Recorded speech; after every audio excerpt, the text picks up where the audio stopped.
বন্ধুরা, এইবার পরমাণু ইস্যুতে ইরানের কাছে নতি স্বীকার করল মার্কিন যুক্তরাষ্ট্র। আমেরিকার পারমাণবিক চুক্তি প্রস্তাবে ইরানকে ইউরেনিয়াম সমৃদ্ধ করার অনুমতি দিয়েছে তারা। এমনকি ইরানকে এইবার একটি পারমাণবিক চুক্তির প্রস্তাবও দিয়েছে আমেরিকা। এতে ইরানকে সীমিত মাত্রায় ও নিম্নমাত্রায় নিজ দেশে ইউরেনিয়াম সমৃদ্ধ করার অনুমতি দেওয়া হয়েছে। আবার এইদিকে দক্ষিণ এশিয়ায় নতুন নৌপরাশক্তি হতে চলেছে বাংলাদেশ নৌবাহিনী। ইতোমধ্যেই কিন্তু দক্ষিণ কোরিয়া থেকে 6টি অ্যাটাক সাবমেরিন ক্রয়ের চুক্তি স্বাক্ষর করেছে বাংলাদেশ। প্রায় $2 বিলিয়ন চুক্তির আলোকে নতুন 6টি জ্যাঙ্গো মডেলের আধুনিক সাবমেরিন ক্রয়ের চুক্তিতে স্বাক্ষর করেছে বাংলাদেশ।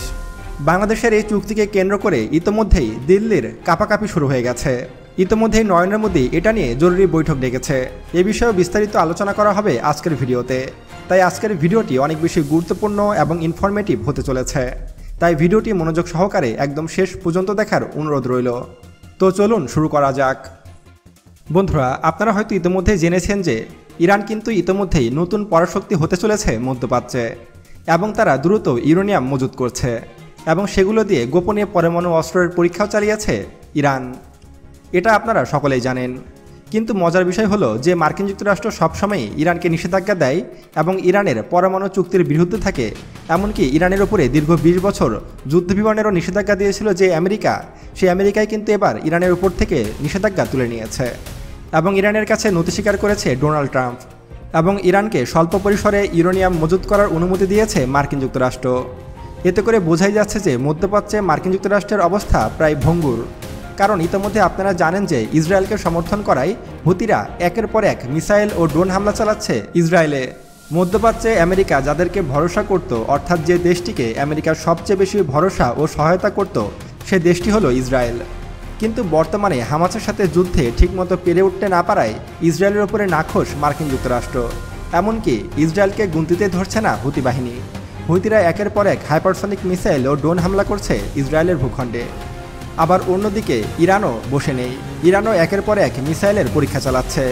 এমনকি ট্রু প্রমিস 1 এবং ট্রু প্রমিস 2 নামে 2টি মিসাইল অভিযান চালিয়েছে ইসরায়েলে, যেখানে ইসরায়েলের ব্যাপক ক্ষয়ক্ষতি হয়েছে। এমনকি ইরান একের পর এক হুমকি দিয়ে যাচ্ছে তারা ট্রু প্রমিস 3 নামক আরও একটি অভিযান চালাবে ইসরায়েলে। এতে করে বোঝা যাচ্ছে যে ইসরায়েলের অবস্থা বর্তমানে ভঙ্গুর এবং ইরানের অবস্থা অনেক উপরে, এবং ইরান বর্তমানে মধ্যপ্রাচ্যের অন্যতম শক্তিশালী একটি রাষ্ট্রে পরিণত হয়েছে। আর ইরানের বিজ্ঞানীরা নিরলস প্রচেষ্টা করছে নতুন নতুন অস্ত্র তৈরির পিছনে। বর্তমানে ইরান সামরিক ক্ষেত্রে এতটাই উন্নত হয়ে গেছে যে বিশ্বের অনেক উন্নত দেশ যেমন চীন, রাশিয়ার মতো দেশও এখন ইরানের কাছ থেকে সমরাস্ত্র ক্রয় করে থাকে, বিশেষ করে তাদের তৈরি ড্রোন ও মিসাইল। এছাড়াও ইরানে বিপুল পরিমাণে ইউরেনিয়ামের মজুত রয়েছে, যেগুলো দিয়ে ইরান কিন্তু ইতিমধ্যেই বেশ কিছু পরমাণু বোমাও তৈরি করেছে। এমনকি মাটির নিচে ইরান একের পর এক অস্ত্রের গবেষণা চালাচ্ছে। এগুলোকে কোনোভাবে মেনে নিতে পারছিল না মার্কিন যুক্তরাষ্ট্র।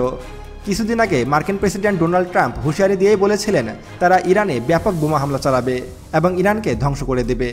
কিন্তু মার্কিন যুক্তরাষ্ট্র যেখানে ইরানের প্রক্সি দেশ হুতি এবং হামাসের সাথে যুদ্ধে পেরে উঠছে না, সেখানে তো ইরান অনেক বড় মাপের খেলোয়াড়। ইরানের সাথে যুদ্ধে গিয়ে কখনোই জিততে পারবে না মার্কিন যুক্তরাষ্ট্র, অন্তত মধ্যপ্রাচ্যে। বর্তমানে ইরান এগিয়ে চলছে দুর্বার গতিতে এবং ইরানকে ঠেকানোর মতো ক্ষমতা কোনো দেশের নেই, হোক সেটা ইসরায়েল অথবা আমেরিকা। আর এটি আমেরিকাও ভালো মতোই বুঝতে পেরেছে। তাই ইরানকে স্বল্প পরিসরে ইউরেনিয়াম মজুদের অনুমতি দিয়েছে আমেরিকা। আর এতে করে স্পষ্ট হলো ইরান এবার সরাসরি পরমাণু বোমা তৈরি করতে পারবে। আর ইরানকে ঠেকানোর মতো ক্ষমতা মার্কিন যুক্তরাষ্ট্রেরও নেই। আসলে যে জাতি নিজেদেরকে উন্নত করতে চায়, নিজেদেরকে শক্তিশালী করতে চায়, সে জাতিকে কখনোই দাবানো যায় না। সে জাতি অটোমেটিক নিজেদের শক্তি বাড়াতে পারে এবং নিজেরাই শক্তিশালী হতে পারে। ইরান তার উৎকৃষ্ট উদাহরণ। ইরানের রিভার্স ইঞ্জিনিয়ারিং এতটাই দক্ষ যে ইরানের কাছে যদি কোনো মার্কিন অথবা ইসরায়েলের ড্রোন আটকা পড়তো, সেটার হুবহু কপি তৈরি করতো তার থেকেও উন্নত করে। এবং ইরান এভাবেই তাদের সামরিক শিল্পকে এক অন্যরকম উচ্চতায় নিয়ে গেছে এবং বর্তমানে ইরান নতুন এক পরাশক্তির পথে এগিয়ে যাচ্ছে। পৃথিবীর সবচেয়ে শক্তিশালী দেশ মার্কিন যুক্তরাষ্ট্র যেহেতু ইরানকে অনুমতি দিয়েছে, সেহেতু ইরানের আর বাধা রইল না। এখন ইরান নির্বিঘ্নে নিজ দেশে পরমাণু কর্মসূচি চালিয়ে যেতে পারবে এবং তারা ইচ্ছা করলে শত শত পরমাণু অস্ত্রও তৈরি করতে পারবে। বন্ধুরা, এবার আমরা বাংলাদেশের সাবমেরিন প্রসঙ্গে আসি। আপনারা ইতিমধ্যে জানেন যে বাংলাদেশ নৌবাহিনী মাত্র 2টি সাবমেরিন অপারেট করে। বিপরীতে ভারতের হাতে রয়েছে 17টি সাবমেরিন এবং মায়ানমারের হাতে রয়েছে 3টি সাবমেরিন। এমনকি ভারতের হাতে 2টি পরমাণু চালিত সাবমেরিনও রয়েছে। ফলে দুইটি সাবমেরিন দিয়ে মিয়ানমারকে মোকাবেলা করা গেলেও ভারতকে কখনোই বাংলাদেশ মোকাবেলা বা কাউন্টার করতে পারবে না। তাই বাংলাদেশের সামরিক বাহিনী একটি উচ্চতর সিদ্ধান্ত নিয়েছে এবং বাংলাদেশের প্রধান উপদেষ্টা এমন একটি কাজ করেছে যেটি দেখে পুরো ভারত ভয় পেয়ে গেছে। এবার দক্ষিণ কোরিয়ার সাথে বড় রকমের চুক্তিতে স্বাক্ষর করেছে বাংলাদেশ। প্রায় $2 বিলিয়ন ব্যয়ে দক্ষিণ কোরিয়া থেকে 6টি অত্যাধুনিক সাবমেরিন ক্রয় করা হবে, যেগুলো ধীরে ধীরে ডেলিভারি পাবে বাংলাদেশ।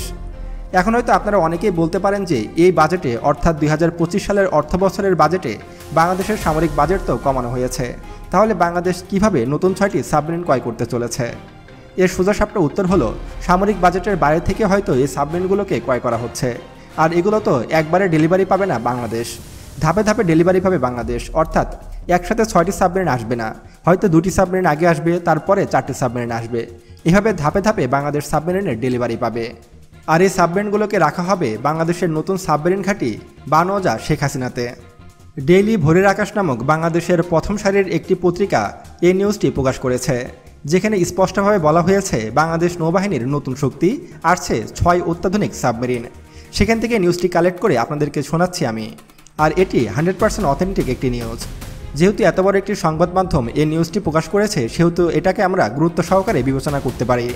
এখন প্রশ্ন হলো, বাংলাদেশ কোন মডেলের এবং কী টাইপের সাবমেরিন ক্রয় করতে পারে? এর উত্তর হলো, বাংলাদেশ মূলত জাঙ্গো মডেলের সাবমেরিন ক্রয় করতে পারে দক্ষিণ কোরিয়ার কাছ থেকে। আর এই মডেলের সাবমেরিনগুলো খুবই উন্নত হয়ে থাকে। দক্ষিণ কোরিয়া নিজেরাও এই মডেলের সাবমেরিনগুলো ব্যবহার করে থাকে। দীর্ঘ 50 বছর ধরে দক্ষিণ কোরিয়া কিন্তু সাবমেরিন তৈরি করে থাকে, তাই তাদের সাবমেরিনের কোয়ালিটি নিয়ে কোনো রকম প্রশ্ন ওঠার কথা নয়। আর বাংলাদেশ যে সাবমেরিনগুলো ক্রয় করতে চলেছে সেগুলো ডিজেল চালিত সাবমেরিন এবং এগুলোতে বেশ উন্নত প্রযুক্তি ব্যবহার করা হয়েছে। ফলে সাবমেরিনগুলো দীর্ঘ সময় পানির নিচে লুকিয়ে থাকতে পারবে। এখন ধরুন, ভারত যদি আমাদেরকে নৌ ব্লক বা নেভাল ব্লক দিয়ে দেয়, তাহলে সেটিকে ভাঙার মতো ক্ষমতা হবে বাংলাদেশের।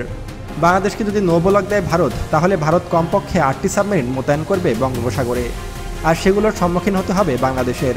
তাই বাংলাদেশেরও সমান সংখ্যক 8টি সাবমেরিনের প্রয়োজন হবে নৌ ব্লক ভাঙার। আর এই বিষয়টি বিবেচনা করেই নতুন করে আরও 6টি সাবমেরিন ক্রয়ের সিদ্ধান্ত নিয়েছে বাংলাদেশ সরকার। এটাকে আমি স্বাগত জানাচ্ছি।